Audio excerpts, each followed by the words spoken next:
We now embark on the part of this course, Moral Aspects of Medicine, which is perhaps the more creative and the more original part of the course,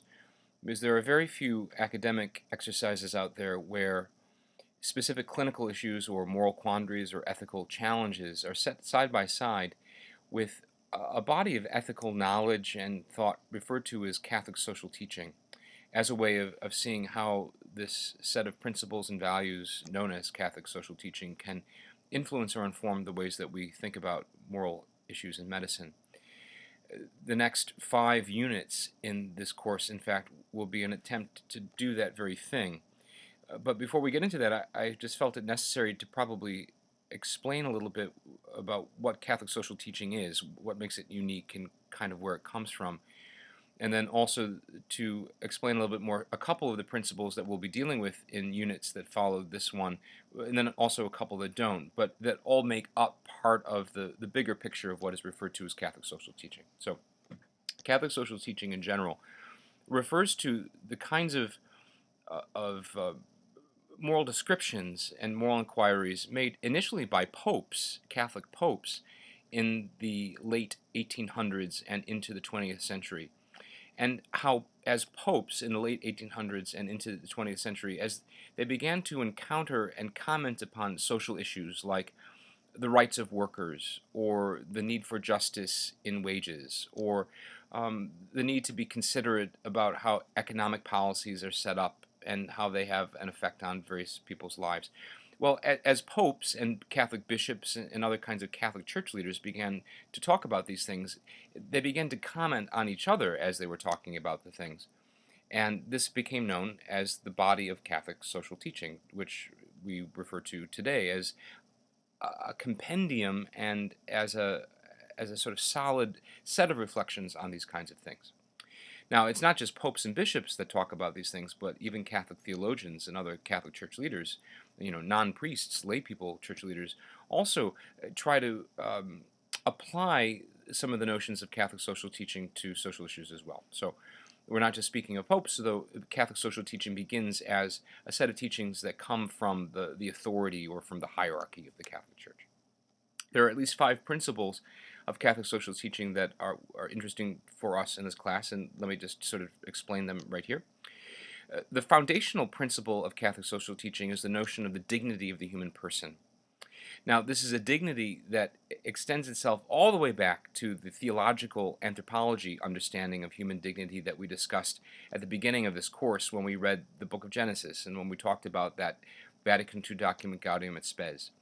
The dignity of the human person stems from the fact that every human being in this set of teachings is understood to have been created in the image and likeness of God. And because of that image of God in every human being is of equal and eternal value. So there is no such thing as being a person invested with more dignity or less dignity. Every human being is invested with the same dignity, and that stems from every human being created in the image and likeness of God. A related notion to this is the notion of the common good. That is, that human beings, though invested with individual dignity that must be respected, are also embedded within communities, families, neighborhoods, religious communities, even national communities, and that their individual goods can only be pursued if they also pursue the good of the people that are around them. So this is one way that Catholic social teaching is able to respect individual autonomy, but at the same time understand that human beings cannot fully flourish unless they also respect and are aware of the fact that they are meant to be in relationship with other human beings who also have to pursue their own goods. So there's a balance that comes into play in Catholic social teaching between individual dignity and then the dignity of the group or the family or the community within which the individual belongs. Thirdly, there is a notion referred to as subsidiarity. Subsidiarity is the idea that decisions that can be best dealt with and made on a local or a small level of social organizations ought to be left there before being bumped up to a higher authority. So, for example, decisions that could be effectively made amongst a family, a small social unit, are best made amongst the family before being bumped up to a church organization or a state department of education or a national kind of thing. The idea is that you want to invest power and authority and the responsibility for making decisions on the lowest social level possible, and that is the most intimate and the closest and the smallest social level possible. Then that's a value. To have decisions made locally is a value. Fourthly, there is the notion in Catholic social teaching that in making any public policy or any social decisions or thinking through any social problems, one should always begin with thinking through the issue from the standpoint of the poor.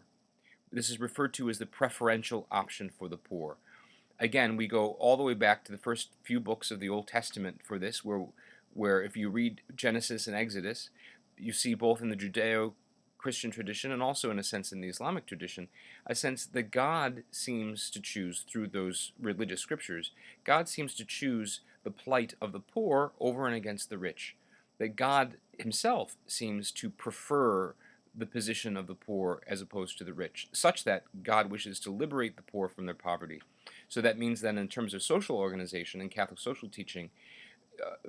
people in positions of authority are required to, or at least invited to, think through issues, think through solutions to problems, first from the standpoint of how it'll affect the poor before thinking of how it'll affect the rich. And then finally, there is also a sort of foundational issue here at stake that work has its own dignity. That human beings, again, going all the way back to the book of Genesis and the creation of humankind that we saw there in Genesis chapters 1 and chapter 2, that human beings are made in the image and likeness of God partly to take on the work of God, that is the creative work of God in the world, that they're given the same responsibility that God had taken on when God created the universe in the first place. So that means that human beings, as they work, as they have an energetic investment in their future, as they create things and as they build things in the world, well, there's a dignity to that that is related to the human beings being made in the image and likeness of God and their own human dignity. And so that social decisions, social policies, ethical kinds of things, all should consider work and the requirement of work and the privilege of work as an integral part of the human person and the human person's flourishing. That's a very rough and ready sketch of some ideas that are inherent in Catholic social teaching. A couple of them we will consider a bit more fully as the next 5 units progress. But they are part of a consistent body of teaching, again, that we begin seeing the Catholic popes talking about and articulating at the end of the 1800s and into the 1900s. And they continue to be an important part of how the Catholic Church, at least, begins to address even moral issues within biomedical ethics. So hope that's clear, and looking forward to your continued reflections on this. Thank you.